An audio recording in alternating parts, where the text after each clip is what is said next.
പഴയ കാലം എനിക്ക് തിരിച്ചു തരുമോ?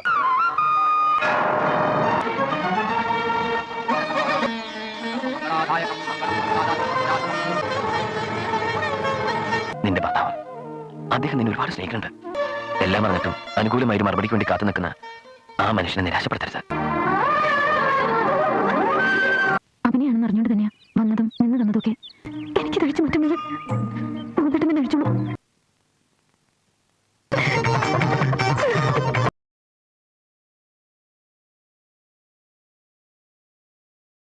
കാലം ഒരുപാട് മുന്നോട്ട് പോയിരിക്കുന്നു.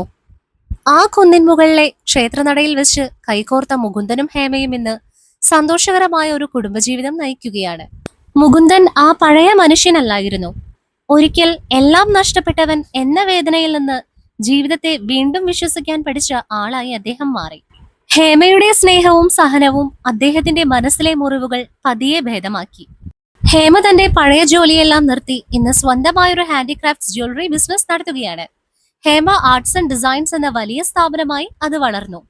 നിരവധി സ്ത്രീകൾക്ക് തൊഴിൽ നൽകിയ അവൾ പലർക്കും ആത്മവിശ്വാസത്തിന്റെ മുഖമായി മാറി. മുകുന്ദൻ ഇപ്പോൾ പഴയ ആ ടാക്സി ഡ്രൈവർ അല്ല.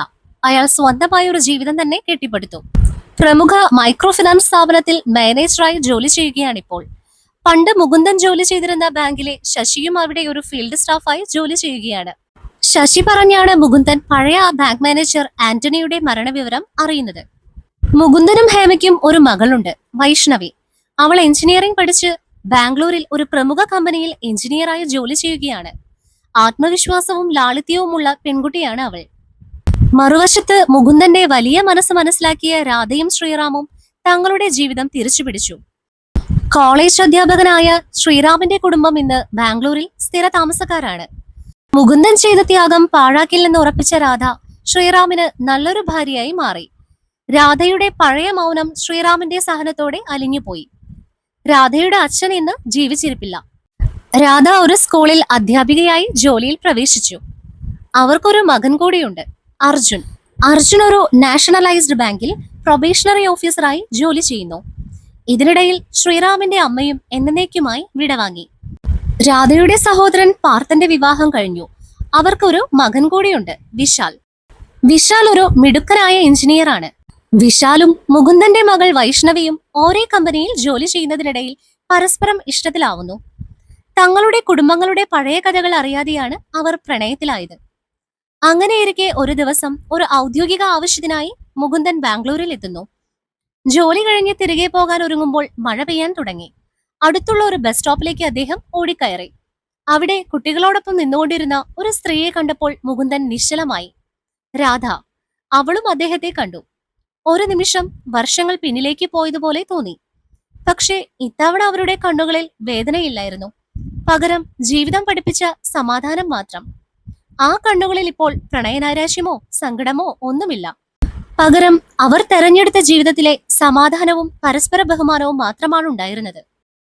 കുറച്ചു സമയം കഴിഞ്ഞ് രാധയെ കൊണ്ടുപോവാൻ ശ്രീറാമും അവിടെ എത്തി.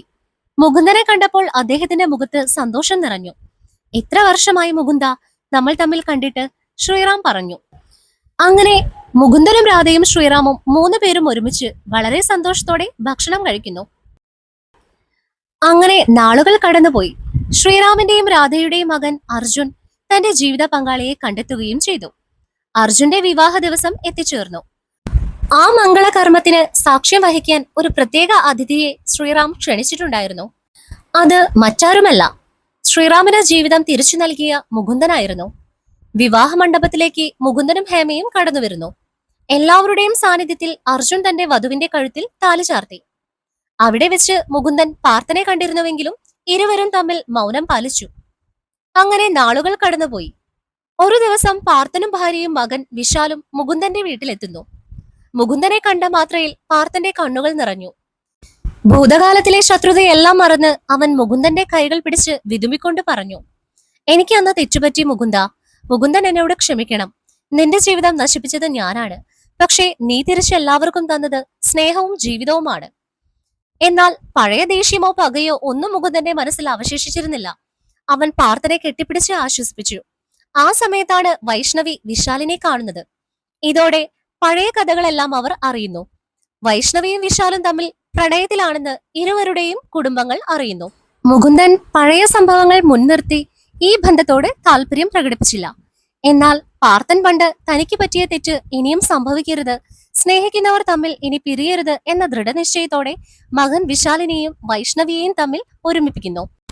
അങ്ങനെ രണ്ടുപേരുടെയും വിവാഹ നിശ്ചയം നടക്കുന്നു. വർഷങ്ങൾക്ക് ശേഷം ആ 3 കുടുംബങ്ങളും സന്തോഷത്തോടെ ഒന്നാകുന്നു. ഒരിക്കൽ വിധി പല വഴിക്ക് തിരിഞ്ഞെങ്കിലും സ്നേഹവും ത്യാഗവും സൂക്ഷിച്ചുകൊണ്ട് കാലം എല്ലാ മുറിവുകളും ഉണക്കിയിരിക്കുന്നു. പണ്ട് നഷ്ടബോധത്തോടെ പിരിഞ്ഞുപോയവരെല്ലാം ഇന്ന് മറ്റുള്ളവരുടെ സന്തോഷത്തിൽ സ്വന്തം സന്തോഷം കണ്ടെത്തി കഴിഞ്ഞിരിക്കുന്നു.